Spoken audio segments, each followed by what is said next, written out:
พบกับผมอีกครั้งนะครับพี่น้องเกษตรพาเพลินวันนี้ผมมาให้ชมเจ้าน้องหมูกินยอดกระถินกินนมแม่ด้วยนะบางตัวก็กินมันมาคีดอยู่นะพี่น้องนี่เป็นลูกหมูที่อายุประมาณ1 เดือนกว่าเล็กน้อยนะประมาณเดือน2 วันนี้นะครับ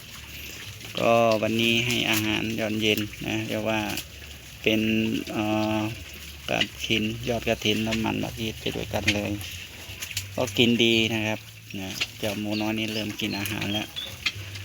ก็อนาคตนี่น่าจะเพิ่มปริมาณในการหมักอาหารนะเช่นมันมากินต้องเพิ่มครั้งละ3 ตันนะถ้าหมูประมาณ12 ตัวต้องหมักประมาณ3 ถึง 4 ตันนะครับถ้าน้ำหนักเขาเยอะเขาก็จะกินเยอะนะครับก็อีกประมาณสักเดือน2 เดือนน่าจะได้ประมาณ15 ถึง 20 กิโลนะครับ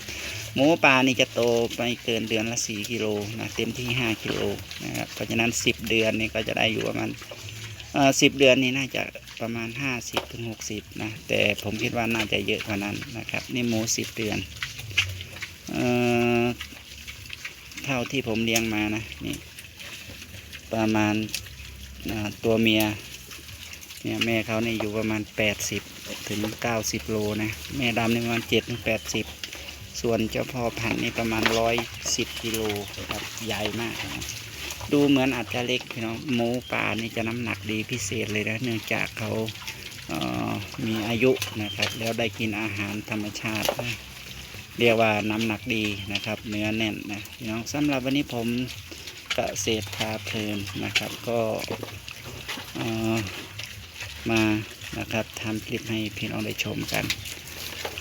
ถ้าหากว่าคลิปนี้ดีมีประโยชน์นะครับ